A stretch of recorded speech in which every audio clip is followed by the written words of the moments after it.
for not selling over factory sticker. And there's 0% available financing. Plus, if you're stuck in a lease, bring it to Bennett. We can get you out early. Any make, any model. And remember, Bennett will buy yours even if you don't buy ours. Stop in for a quick quote. No pressure or obligation, because our non-commissioned sales staff is paid based on your satisfaction, not how much you spend. Find new roads at Bennett Chevrolet, Egg Harbor Township, and BennettChevy.com. South Jersey's play-by-play home for the Eagles, Touchdown! Sixers, and Flyers. He scored! 97.3 ESPN, WENJ, WENJ HD Millville, Atlantic City, a Town Square media station. This is Game Night with Josh Hennig on 97.3 ESPN and the free mobile app. Now, live from the Matt Black Kia Studios. What a move! Here's Josh Hennig. Thursday edition of Game Night. Sixers game number 6 versus the Miami Heat tonight. Tom McGinnis on the call at 7 p.m. here on 97.3 ESPN FM. Before we get to that, though, we'll talk about it here on Game Night. Bryan Toporek from the NBA Podcast and Forbes Sports will join us coming up in about 19 minutes from now to dig deeper into that and the NBA playoffs, which, if you want drama, the NBA playoffs is giving you plenty of it. Not just the Sixers series, the Joel Embiid and the broken face. And by the way, why have we not talked more about the fact that the home team is winning almost every game in this series and in the postseason lately? We'll ask Bryan Toporek about that coming up here on Game Night on 97.3 ESPN. You can join the conversation. As always, text board is open at 609-403-0973 to get on the conversation, 609-403-0973. You also can DM the show through the 97.3 ESPN mobile app, powered by First Bank of Seattle City. Earlier today on the Sports Bash, I did a little research because, there was an individual who texted in a comment that didn't ring true to me, and I had to double check it for myself. Pretty much every game the Sixers have won in this postseason, they've won it because they've shot between 40 and 50% from three. Almost every single game this postseason. You're talking about 6 wins, and they've shot between 40 and 50% in 5 of the 6. One game they shot 41% from three and they lost. But you're talking about a team that has 6 wins this postseason, and they're 5-1 when they shoot well from three. And most of those games that they have shot well from three, they've done it at home. To say the expectation is for the 76ers to win the game tonight is a pretty safe assumption. Now, I can't promise you without a shadow of a doubt they're going to win it, but I don't think it's a coincidence that this team is literally winning almost the exact same way every night. We can talk all we want about Embiid and Harden. But as we talked about earlier today on the Sports Bash with Mike Gill, myself and I talked about, the team has to win together if they're going to be serious about winning tonight's game, the force of Game 7. And typically at home, the role players like the Niangs and other guys like that, they show up in home games. The Sixers did not give you what you wanted or needed in the game the other night. And I think that it's honestly a good thing they have a quick turnaround because it allows them to get it out of their system. Whatever was going through their mind, Whatever was inhibiting them from being successful. Tim Legler mentioned it yesterday on the Sports Bash, the fact that, it felt like guys were thinking too much. When you think too much, you get away from what makes you successful. I think it's a very, very simple equation for Philadelphia to say, look, we got to get back to basics. We should go out there and play our game. And I'm not saying that to be cliche. I'm saying that because it's a reality. I think that tonight, the Sixers can win this game because they'll play better. And when they play better, they win. It's a simple equation. So many times in life, we want to put these absolutes on things that have no absolute. All right? What's an absolute? An absolute is that you drive on the right side of the road. People pass you on the left. This isn't England. You don't drive on the left side of the road and people pass you on the right. So an absolute is you can't drive on the other side of the street, or you're going to run into somebody, or you're going to get somebody killed. That's an absolute. It's not an absolute to say that if the Sixers did this in Game 5, it's the reason why they can't do something else in Game 6.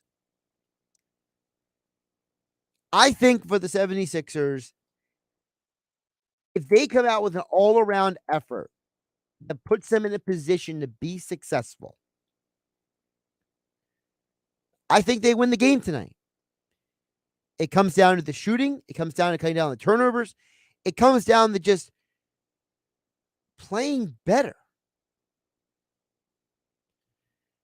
Now, I can't promise you that if they win tonight, they're going to win Game 7 because Miami is undefeated at home. But here's what I can tell you. Tonight is an opportunity for them to find themselves again. The team that won 2 straight games with Embiid back on the floor. The team that beat the Raptors in the first round. You can find that team tonight. Because if we've learned anything from the NBA playoffs, and if you haven't been watching the full playoffs, I don't know what to tell you. Because it's been absolutely an admirable roller coaster ride to watch. You look at that Bucks-Celtics game last night, and you saw that when Drew Holiday played at a high level of defense, Boston didn't have an answer, and they were hoping Marcus Smart was going to save them. And it didn't happen because Tatum had a bad game. You watch the drama from night to night, how teams adjust, how teams have the flexibility in a series to make the kind of adjustments you can't make in a regular season. I think that's exciting. Look, the 76ers, they lost Game 5 because they didn't have themselves in the right mental place to win that game. Now, whether they thought that because they believed they had Game 6 in their back pocket like the Warriors thought in their game last night, or if they just maybe like at the Miami flu get to them, I don't know what the reason was. And I know there's some people out there who are saying, look, this was always going to be a loss for the Sixers because James Harden loves the club scene and he's been enjoying the club scene down in Miami. Look, you can paint this however you want. But for as critical as I have been about James Harden in these playoffs, he's not the reason why you're down 3-2. You're down 3-2 because the whole team lost 3 games that theoretically they could have won one of them. You probably should have won Game 5. And, maybe you could have won Game 1.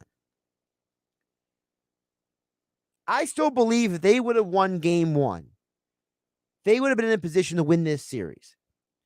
Because Miami had not seen you in this iteration yet at all. The previous times you played Miami, you didn't have Harden, and you didn't have an Embiid and Harden for one of the games. So Miami didn't have any real tape to work off of, except for the Raptors series for you coming in. You could have gone in there with a different strategy, with a different everything, but you lost that element of surprise. And you had to wait till you had to come home to get the win with Joel Embiid. Then you got the 2 wins with Embiid back. You had the momentum on your side. You went to Miami, and you just didn't have it. For whatever reason. Now, we discussed this the last couple of days. I think that it's not good for them to have gone through that, okay? It was not a good thing that they just didn't have it the other night, because it looks bad, honestly. It's a bad look when you are an NBA team and you just didn't, quote-unquote, get up one night. Now, I'm not using that as a thing to be dismissive, because obviously the Warriors didn't have it last night, and they lost by an incredibly large margin. But losing one night is not always indicative of losing the next night. So I still believe the Sixers can salvage this series. Will they? We're going to find out tonight on Game Night, after Game Night here on 97.3 ESPN. Tom McGinnis on the call, 7 p.m. here in your home for Sixers basketball and the NBA playoffs, 97.3 ESPN FM. Check the text board as well a little bit later. 609-403-0973 is the text board. You also can DM the show through the 97.3 ESPN mobile app powered by First Bank of Seattle City. I want to circle back to something I said a few minutes ago about Drew Holiday.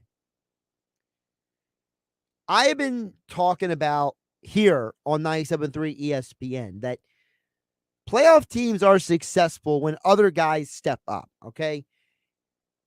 You can name Jordan's supporting cast for those 6 championship runs because they stepped up. When Jordan passed the ball to B.J. Armstrong and passed the ball to Paxson and passed the ball to Scottie Pippen, and he got the ball inside to Luke Longley, Bill Wennington, Horace Grant. You name all these guys because they're the guys who stepped up. They're the guys who showed up when the going got tough. I went through the numbers earlier in the show on the Sports Bash. I'm looking through the Bulls 6 beat. There were multiple times they lost games by 20 or more points. I counted at least 6 times during the Bulls 6-peat runs. They lost by at least 20 points in a game.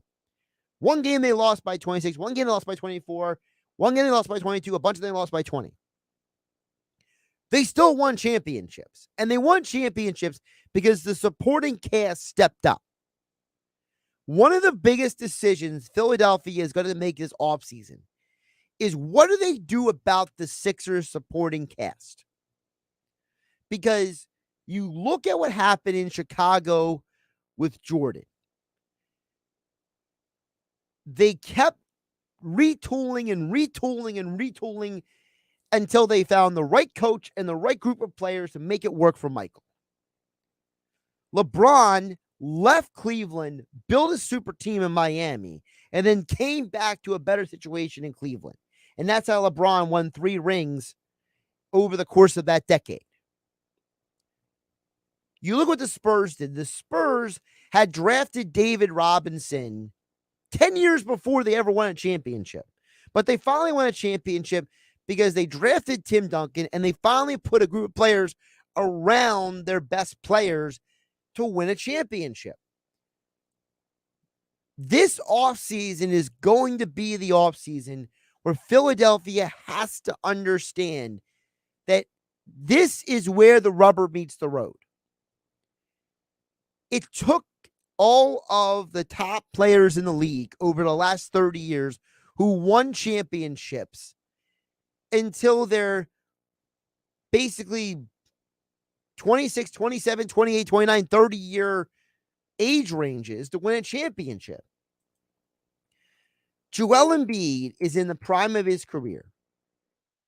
And you got to make sure that you're putting the right people around him. You look at what happened last night in the Bucks game. No Chris Middleton. He's their second best player in Milwaukee. Giannis had a big game. But when he missed that free throw, you know who came in there and scooped it up and scored? It was Bobby Portis. You know who locked down the Celtics defensively in that fourth quarter last night? It was Jrue Holiday. You know who it was getting some of those big clutch rebounds? It was Portis. It was Holiday. It was Lopez. It was the supporting cast around Giannis that stepped up in the biggest moment and the most important point of the game. And my question moving forward is, if you don't think that the supporting cast matters to win a championship, then what does? I need winners, like Mike Singletary said previously about football. Having a winner on your team are guys that when Shaq and Kobe pass the ball out, it's Robert Horry and Derek Fisher and Rick Fox catching the ball, hitting the big shot.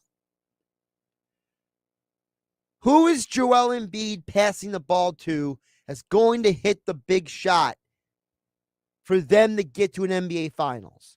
If you answer that question, you will find out how this team has a chance to win a championship. Because I feel pretty confident saying they're not winning it this year. I may be wrong, but I think it's a pretty safe assumption. Josh Hennig here on Game Night, here on 97.3 ESPN FM and the 97.3 ESPN mobile app powered by First Bank of Seattle City. Bryan Toporek joins us next to dig deeper into the NBA postseason right here on 97.3 ESPN. Major League Baseball, this weekend on ESPN Radio. Good! Paul Goldschmidt goes yard, deep to left field. It's a National League showdown at Busch Stadium when Paul Goldschmidt and the St. Louis Cardinals welcome Jock Peterson and the San Francisco Giants. Wow! He crushed it. Jock Peterson over the right field wall. Coverage begins Saturday at 1:30 Eastern. Listen to Major League Baseball on 97.3 ESPN. The people spoke, and we delivered. Literally, the $10 tastemaker from Pizza Hut is our best delivery deal. Any 3 toppings, just $10. Get it delivered. No one outpizzas the Hut. Not available in some locations. Exclusions apply. Delivery areas, charges, and minimums vary. Delivery charge, not a tip. My milkshake brings all the boys to the yard, and their life is better than yours. Spilled your milkshake? Quick, the quicker picker-upper. Bounty picks up spills quicker. And each sheet is 2 times more absorbent, so you can use less than the leading Ordinary brand. So you can get back to your milkshake. My milkshake brings all the boys to the yard, and their life is better than yours. Bounty, the quicker picker-upper. Welcome to Total Wine and More. I'm firing up the grill for burgers and want to impress the neighbors. You'll love this Cabernet with your burgers. Wow, great price. Find what you love what you find. At Total Wine and More. Drink responsibly, B21. Hi, I'm Flo from Progressive. You know me, I'm a huge football fan, but it can be stressful for us super fans. So Progressive is going to help take your mind off your team for a moment. Instead of thinking about how your team threw the wrong ball on the wrong net, just think about how Home Court Explorer lets you easily compare our direct rates with multiple companies. Well, hope this distraction about Progressive's Home Court Explorer was helpful. It sure helped me from stressing about my team for a bit. Anyway, go sports! Progressive Casualty Insurance Company and affiliates. Comparison rates not available in all states or situations. Prices vary based on how you buy. DQ presents. Picture this. You stand before the awe-inspiring new signature stack burger menu at DQ and your mouth wonders, where have you been all my life? That's 5 taste bud tempting cheeseburgers with 100% real seasoned beef. You peek at the loaded A1 stack burger with 2 premium sauces. Then the flamethrower stack burger with tongue-tingling jalapeno bacon. Then you realize moments like these are exactly why we have the DQ signature stack burger menu. DQ. Happy tastes good. Get it delivered at DQ.com. What dealer wants to approve you if you clear $350 per week? Who is Matt Blatt Kia? What dealer will pay off your trade, even if you owe thousands more than it's worth? Who is Matt Blatt Kia? Correct. Do you have a job and clear $350 per week? At Matt Black Kia in Toms River and Egg Harbor Township, you're virtually approved. Plus, we're overloaded with trades, even one-owner trades, many with factory warranty, and they must go. To make room for new Kias arriving daily. Just because you don't see your new Kia on the lot doesn't mean you can't be driving it home tomorrow. So bring any trade, even if you owe thousands more than it's worth. And don't forget, you can't make a mistake with our 4-day love it or leave it return policy. It's gotta be Matt Black Kia. Offers with approved credit through Kia Motors Finance and all will qualify. Go to mattblackkianj.com for complete details. Expires 6/5/2022. Matt Black Kia, 6211 Black Horse Pike, Egg Harbor Township, and now on Route 37 in Toms River. You're listening to Game Night with Josh Hennig on 97.3 ESPN and the free mobile app.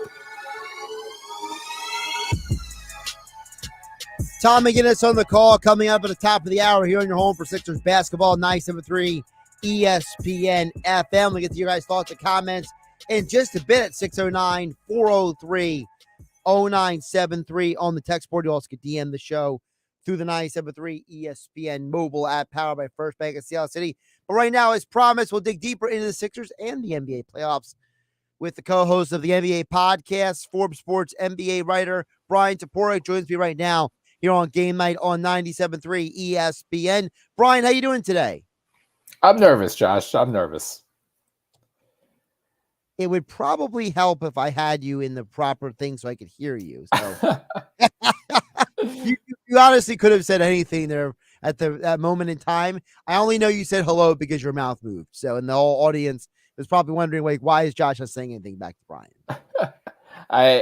We'll pretend I said I'm confident. I'm actually terrified, but you know what? Guns blazing. We're feeling great. Well, let's start there because I can't avoid the obvious. And I know it is obvious, but it's something that I can't get around. The home team has won every game in this series. And the majority of the Eastern Conference playoffs, home teams are winning games. I don't know if that's just a coincidence, if that's just something that people are not talking enough about, but let's be realistic. Role players are having weird games in these postseasons, and the majority of those role players are having those big games at home. I mean, nobody knows who Max Struth is outside of Miami, but guess what? He came up big in that Game 5, which just happened to be at home, and Miami this postseason is undefeated at home. They have, 29 wins this regular season at home. So, I mean, I feel like that is something that we kind of have to accept at this point.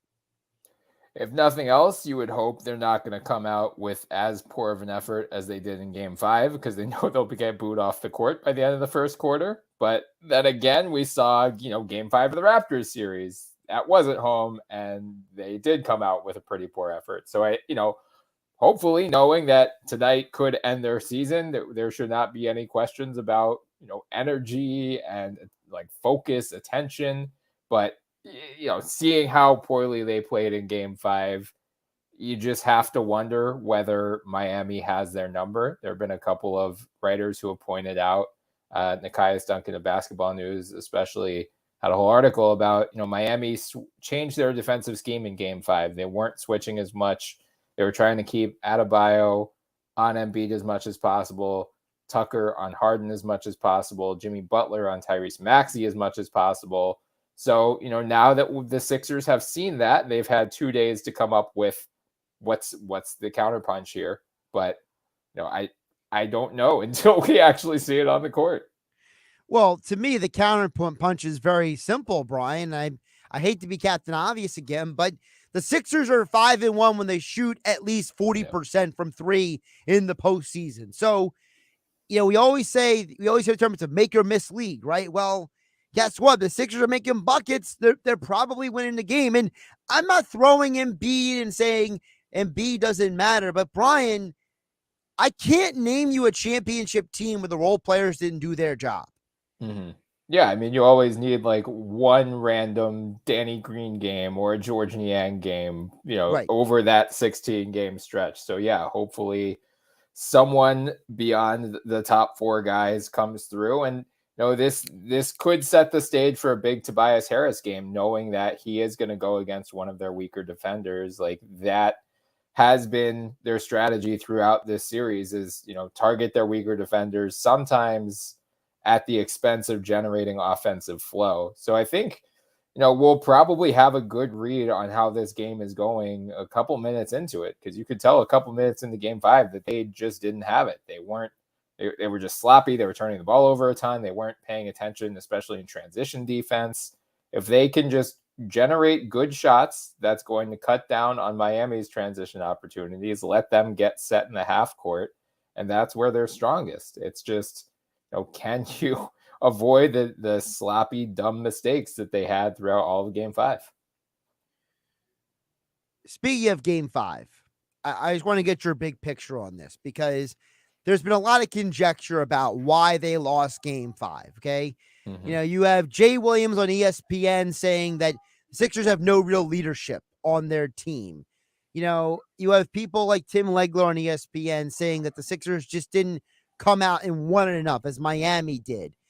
I was on the air yesterday saying that Miami won the mental battle. Mm-hmm. Miami said, we're going to go to war, and the Sixers were like, we got game 6 in the back pocket.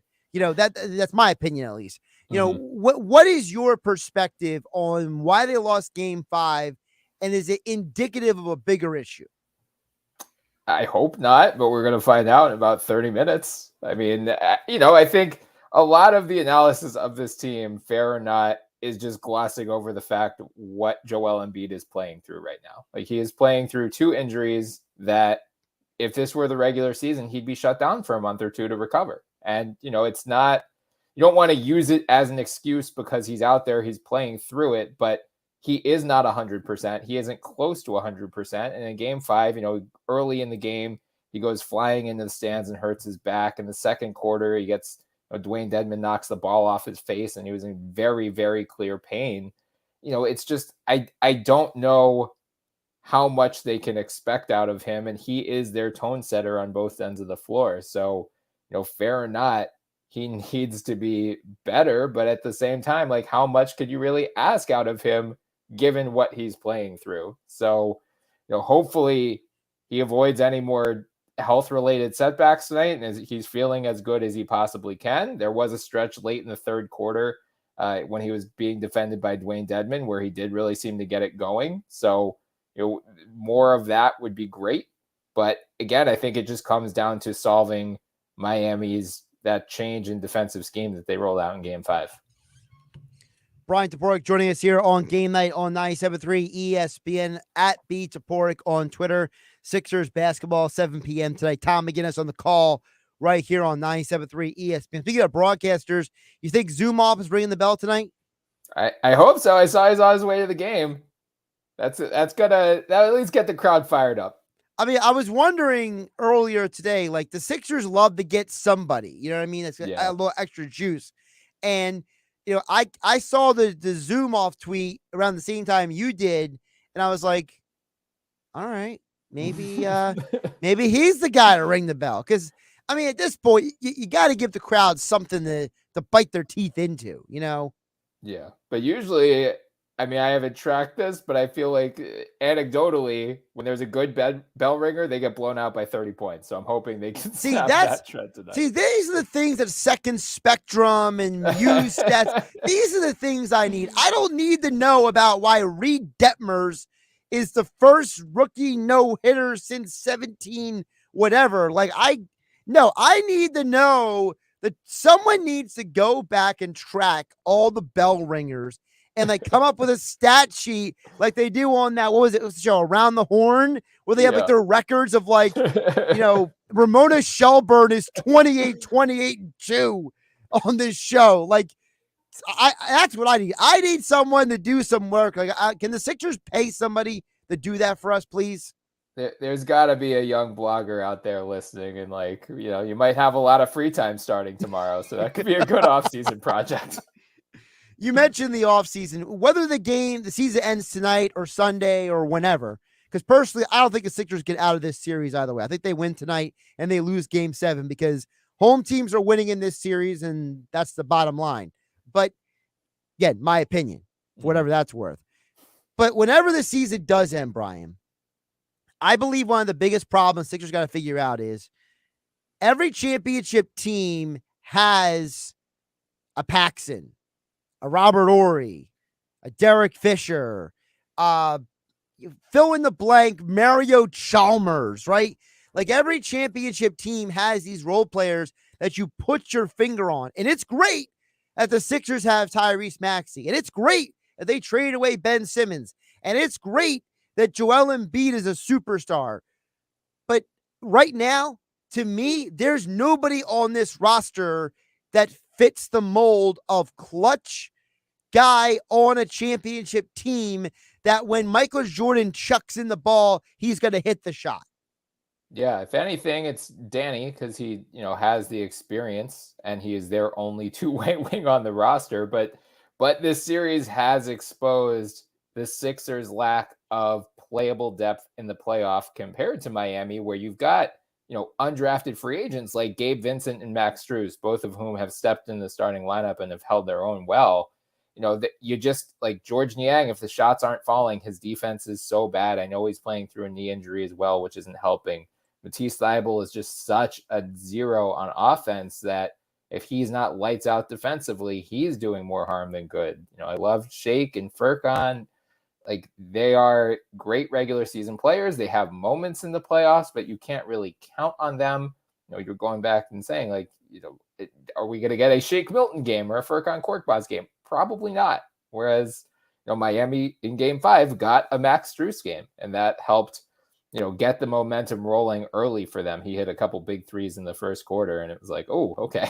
The poor shooting nights from games 3 and 4 are not there. So, they don't really have a lot of options this summer, unfortunately. They're going to have a taxpayer mid-level exception, which is going to be about $6.4 million. We'll see if Brooklyn takes their first round pick. They can either take this year's or defer it to next year's, so that if they defer it, they can draft someone late in the first round and then maybe go for, an immediate impact player. But I think you're basically counting on, you got to hit on the mid-level, which they did last year with Niang. And then you got to hope for, a couple key veteran minimum signings and otherwise internal development. Can guys like, Paul Reed, who has played very well in the playoffs, Charles Bassey, Isaiah Joe, Jaden Springer, can you usher their development along and turn them into those 6th, 7th, 8th, 9th men on the rotation? Or, Philly is not Miami. It's not the Lakers. It's not like this marquee landing spot, but you have Joel Embiid and James Harden. You're very clearly in a win now window. Maybe you can attract like 1 or 2 key vets on min deals, especially given Morey's ties to former Houston players. So, they've got to hit on the margins. They just don't have much margin for error here, unfortunately.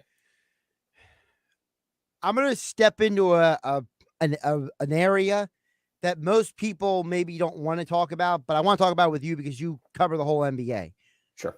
I think that there are 2 players this offseason that are going to be the biggest storylines is James Harden, Kyrie Irving. Mm-hmm. Because both of them can opt into their contracts and everybody can just wash their hands and move on with their lives.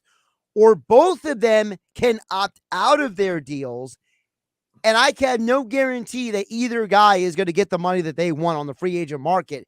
Now, for very different reasons, obviously, but between what Sean Marks told the media this week and James Harden's just blissful ignorance to reality at times, I'm not sure that either guy is going to be able to walk into this offseason really sure about anything about their futures. And I think it's ironic that they're both literally in the same situation. You opt in or you play roulette. Yeah. Well, I don't think Harden picks up that option unless he has assurance that he's getting an extension on top of it. Because otherwise, I think you do just take your chance on the free agent market. I think when it comes down to it, Harden is going to stay in Philly. Kyrie is going to stay in Brooklyn. Do I think that Harden is definitely going to get the 5-year, $270+ million max contract that he's eligible for? That's the question. And I I don't think in good conscience you can give that full amount of money to him. Right. Just because it will have effects down the road on how else you can round out the supporting cast around Embiid, around Maxey, because he's going to be in line for a huge contract after next offseason. I know a couple people have already written about it. I'm going to write about it as soon as they're knocked out here. I think a potential compromise is either he picks up the option and then just accepts a 4-year extension on top of that. It isn't a max, or he just takes a 5-year deal for like $200 million instead of $270 million, which is still an unbelievable amount of money, more money than he's ever going to be able to spend. Right. But that way it's at least you're still getting paid a ton, but we do have a little more flexibility than we would if you took the full max amount. Although I will say professional athletes find very interesting ways of spending their money. So that's true. I should not challenge James of all people. He could. I mean, doesn't PJ Tucker own like 300 pairs of shoes or something like that? Yeah. Oh yeah. All these guys have like an entire room in their house dedicated to their shoes. Right. Amazing. So it's like, I mean, LeBron James and Dwayne Wade apparently own like entire wine cellars of like wine they will never drink, but they had to buy it. Like, sure. So don't challenge James, or he might try to buy like a strip club or something. I know, right. Well, there will be. Look, Elon Musk is buying Twitter. Maybe James Harden buys some. I don't know what's the popular website right now. It's OnlyFans. Maybe he'll buy OnlyFans. I don't know. You never challenge a man with money to spend their money. That's a good point. But back to Harden and Irving, I'm fascinated with them because they're both such, I'll say it nicely, bizarre individuals who have zero consistency in anything that they do. Like Harden is like the ultimate, like when he plays, he usually shows up and plays, right? But like, he doesn't stay in shape in the off season. He has these weird activities with his life and his personal life. Like, and then you have Kyrie, who Kyrie has been on record to be like, basketball is not the only thing in my life. I don't, basketball is not number one. I have all these other interests in my life, in my world. But when Kyrie's on, Kyrie is like amazing. Yeah. So like you have two individuals who are just so bizarre, and they're both coming into this offseason. And I feel like the whole world is just sitting there wondering, like, what is really going to happen? Because even after this year, let's say they both did opt in. We're going in the next offseason asking the same questions. Right. Yeah, I mean, again, I think if Harden's opting in, that sends a signal to me that come August, which is when he's eligible to sign an extension, he's going to do that. I can't imagine he's just picking up the option and saying, we're going to punt this decision to next year. Kyrie, as you brought up, the Sean Marks comments this week, again, I think he's going to stay. I think he and KD ultimately have more power in that franchise than Sean Marks does. And I think if they have to choose between your two superstars or your GM, you're like, that's not a battle that Sean Marks wants to be picking. But I mean, I think it's a fair concern. And I think, what he raised is fair. He said, we want people who are bought in, who we know are going to be reliable, available, like that. There is no question that Kyrie helped submarine the Nets season. And it was a season that started with a ton of promise. They were the preseason title favorites. I think going into next year, if they're healthy, they're going to be right up there again. So I think both guys are going to end up staying, in part because very few teams have cap space this summer. And even for sign and trades for both of these guys, it's like, how much is a team going to be willing to give up for Kyrie Irving if you don't even know if he's going to show up or if he's, could just like leave in a year, just, say, you know what, I've had it with the NBA. I'm done. I'm out. Well, I mean, this is also the same GM that acquired Ben Simmons. So that's, he's betting on talent. I'll give him that. A couple more things before I let you go, Brian, about the rest of the NBA. I'm watching that Celtics Bucks game last night, and I don't think we talk enough about Drew Holiday. I mean, Giannis is the MVP, Middleton's the multiple-time All-Star, but they don't win that game last night without Drew Holiday. And it's absolutely incredible that a guy as talented as he is just slides under the radar like he does. Yeah, I think it's a large part because he's so good defensively, but not like an explosive scorer, doesn't do anything too flashy on offense, so he's not going to be leading Sports Center highlights or not going to have NBA top shots of Drew Holiday very often. But I mean, you hear other players talk about him, and he is just widely known around the NBA as one of the best perimeter defenders in the league. So like players know, coaches know. He's just not one of those guys who are going to draw a ton of attention, draw a ton of flashy highlights. That said, you're absolutely right. I mean, he was a key piece of that title team last year. They definitely don't win last night's game without him. I thought the absence of Chris Middleton in that series was going to be too much to overcome for the Bucks because, Giannis is going to get his. Giannis is going to get 40 and 10 pretty much no matter what. But Middleton was one of their only other reliable shot creators. And then I thought it was going to put too much of a burden on Drew. But, Drew had a very rough game 4, came back and responded how a champion does in game 5. So, I'm personally thrilled for the guy. It's just so awesome to see him thriving like this in such a big setting. And, if you're looking ahead, like if the Sixers do somehow come back in this series and get to the Eastern Conference Finals, I think, barring Middleton's status, who knows what is going to happen there. He's, still recovering. I would like their chances more against the Bucks than I would the Celtics. They'd be underdogs in either series, but I think they would at least stand a chance. So the bracket is breaking as well as it could for them. Now they just need to seize the opportunity. All right, one more before I let you go, Brian. I appreciate you always jumping on. Phoenix, Dallas, tonight, Game 6. Tomorrow, Game 6, Boston, Milwaukee. Memphis, Golden State, tomorrow night, Game 6.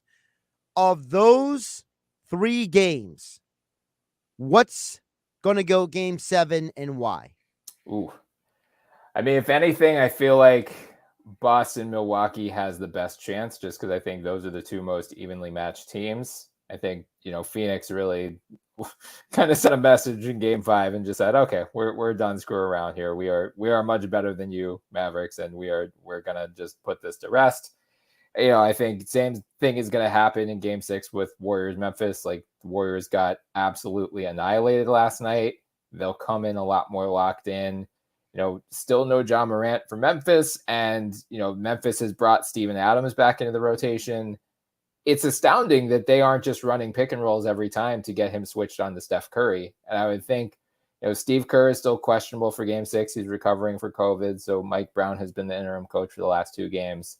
I'm going to guess Steve Kerr has placed a call to Mike Brown today saying, hey, Mike, if we're down double digits, just run pick and roll with Steph Curry every single time. And let's get Steven Adams off the floor because that's going to eliminate the Grizzlies' rebounding advantage and, put the series back in favor of us. So I mean, all 4 of these might be over by tomorrow night. And, it wouldn't totally shock me, but I think if any of them are going 7, it's Boston, Milwaukee. It's so weird to me. There's no game scheduled at all for Saturday. I mean, Saturday in the middle of May in the playoffs, there's not a single game scheduled. I know. This is what is it? It was last week, I believe was, what was it? Friday? There was no game scheduled. Now this week it's Saturday. Like the NBA has some weird scheduling stuff going on here. I'm not going to complain because if the Sixers do win tonight, they get 2 days off before game 7. And I think with how beat up they are, they could use it. I'm not complaining. I just, sometimes these schedule makers, I would love to be, that's one of like my bucket list items. I want to be in a room with these people who make schedules. Like I want to hear like how they like decide these things. Like, because it can't just be all, well, this arena is only available this day. Like there's got to be other things that I'm not thinking of. You know what I mean? Yeah. And I would think they would keep a lot of the dates blocked off for April through June for the playoff teams. I mean, not all these arenas are owned by the teams. So yeah, that's true. The Sixers don't own their arena. I mean, does anybody really know who owns the Warriors arena anymore? I mean, It's their arena, but it's not their arena. That whole weird shenanigans because of who the title sponsor is. So right.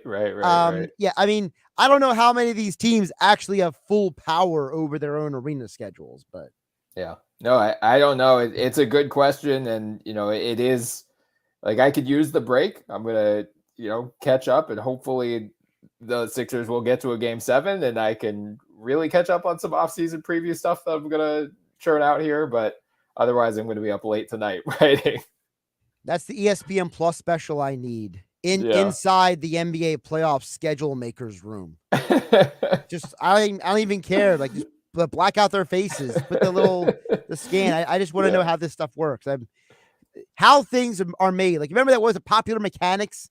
How things work, how things are made. Yeah. That stuff fascinated me. Like, I'm not even a science guy, and I would just be like, oh, that's how they made that. All right, now I want to know how the schedule is made. I'm probably opening some Pandora's box at this point asking that question. But he's Bryan Toporek. You can follow him on Twitter at @BToporek.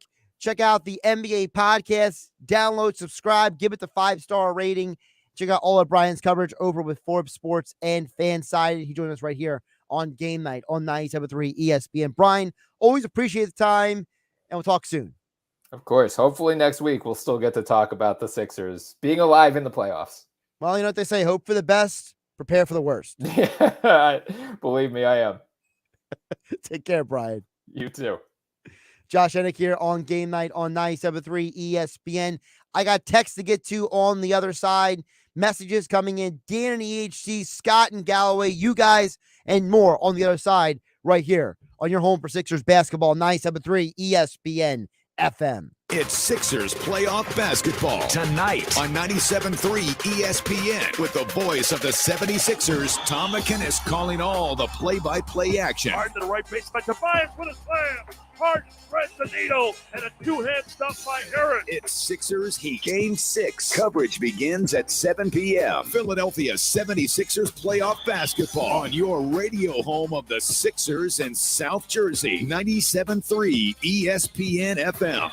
With GMF financing approved credit excludes Corvette. This just in. Right now, Bennett Chevrolet is paying a minimum $8,000 for any trade. That's at least $8,000 for any trade, running or not. Bennett is doing it again. Want $8,000 for that old rotted out rat trap? Just drive it, push it, tow it to Bennett Chevrolet for a minimum $8,000 towards any pre-owned vehicle in stock. Got a good trade? Well, if we're paying a minimum $8,000 for total junk, imagine how much more you'll get for a good quality trade. Looking for new? There's no beating Bennett, because unlike other dealers, we're not selling over factory sticker. And there's 0% available financing. Plus, if you're stuck in a lease, bring it to Bennett. We can get you out early. Any make, any model. And remember, Bennett will buy yours even if you don't buy ours. Stop in for a quick quote. No pressure or obligation, because our non-commissioned sales staff is paid based on your satisfaction, not how much you spend. Find new roads at Bennett Chevrolet, Egg Harbor Township, and BennettChevy.com. Hey, y'all, this is your girl, Cheryl Underwood, and I want to tell you something. My digestive system used to make me feel sluggish, but those days are over. Now I feel great. That's because I increased my fiber intake with the Metamucil 2-week challenge, and I'm still hooked. I just took Metamucil every day for 14 days, and it's really that easy. Metamucil traps and removes the waste that weighs you down, so you feel lighter and more energetic. Now I never want to go back to that heavy feeling. Are you ready for the Metamucil 2-week challenge? For a coupon and daily support, sign up at Metamucil.com today.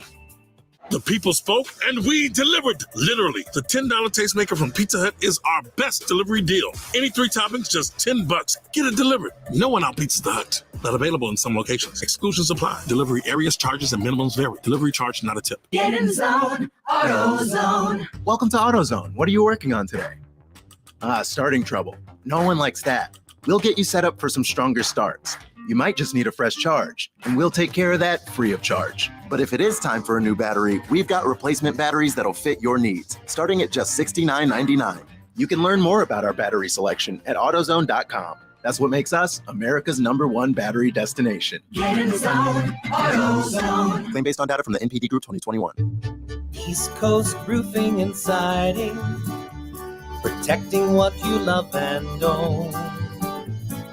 East Coast Roofing and Siding. Trust us with your family and home.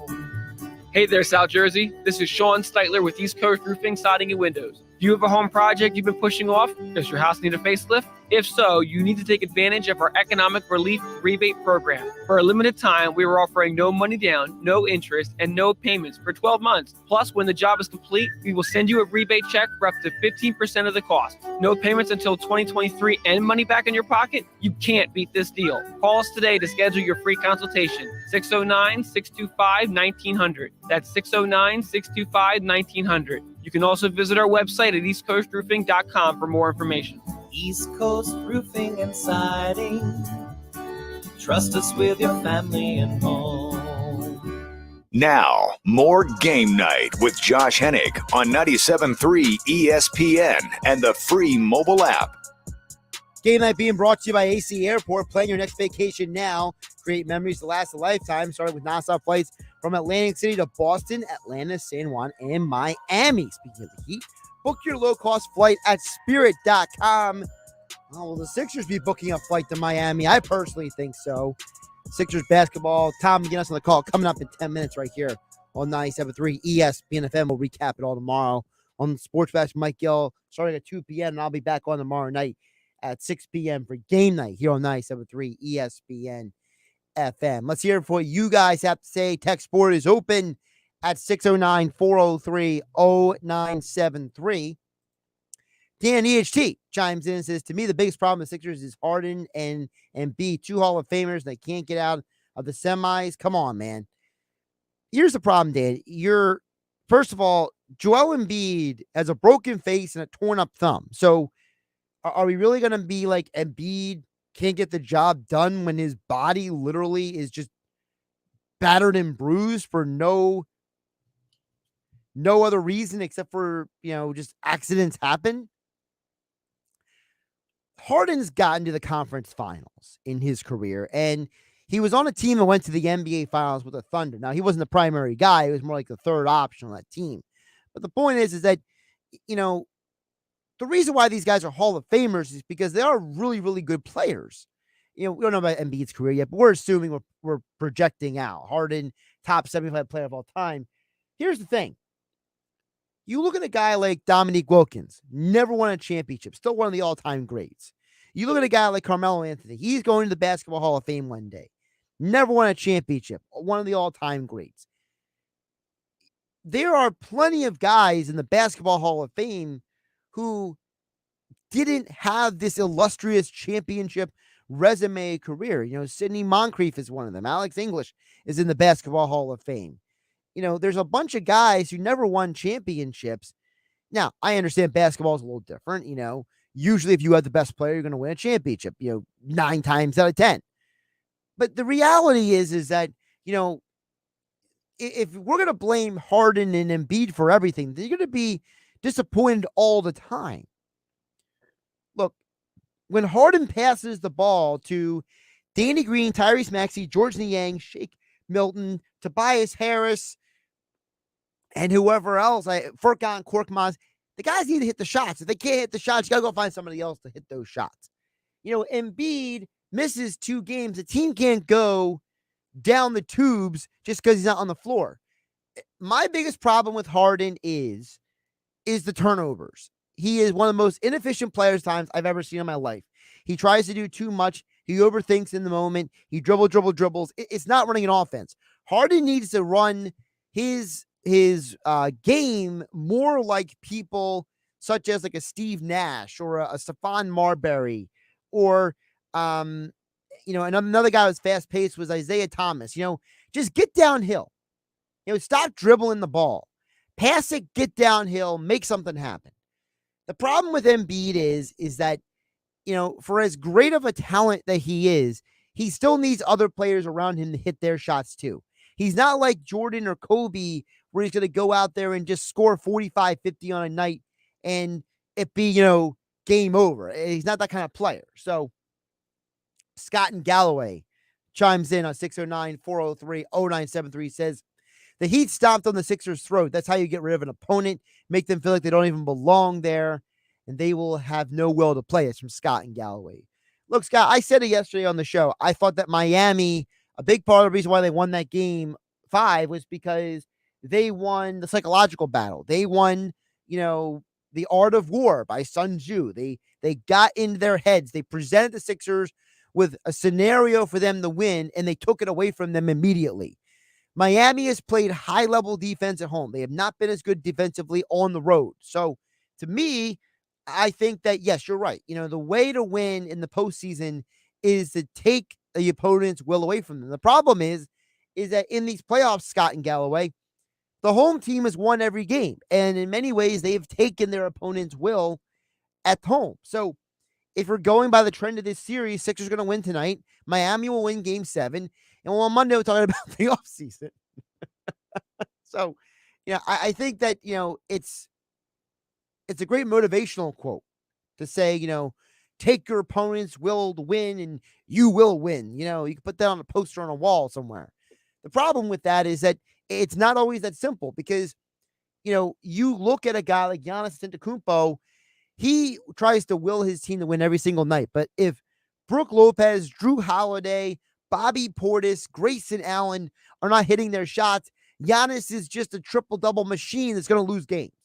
So I think that we lose track of the fact that you need the supporting cast to do their job. And I'm a big believer in I need this Sixers team this offseason to find this organization, this team's version of Derek Fisher, John Paxson, Steve Kerr, Robert Ory, Mario Chalmers, Bruce Bowen. You were hoping that guys like Danny Green, Matisse Thybulle, and George Niang could be those guys, but I think that Niang he's just too limited at this point. I like him on the team, but I don't think he's that guy per se. I think that Shake Milton and Matisse Thybulle have disappointed a little bit in their development. I think both of them could have developed a little bit more as players. And Danny Green is just getting older. And you can only ask a guy who's, running out of bullets in the chamber so much that he can't do it from a night-to-night basis. He can do it every other game, but he can't do it consistently. All right, thanks to Bryan Toporek for joining me here on Game Night on 97.3 ESPN. Check out the NBA podcast. Sixers basketball coming up next. Tom McGinnis on the call here on your home for the Eagles, Sixers, Flyers, the NBA playoffs, Super Bowl 56, and more. 97.3 ESPN FM. Mike Gill, the Sports Bash, will recap it all starting at 2 p.m. tomorrow. I'll be back at 6 p.m. tomorrow for Game Night on 97.3 ESPN. Don't forget 97.3ESPN.com for all the coverage, sports coverage, and local coverage you need, as well as the 97.3 ESPN mobile app powered by First Bank of Seattle City.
Do you have a home project you've been pushing off? Does your house need a facelift? If so, you need to take advantage of our economic relief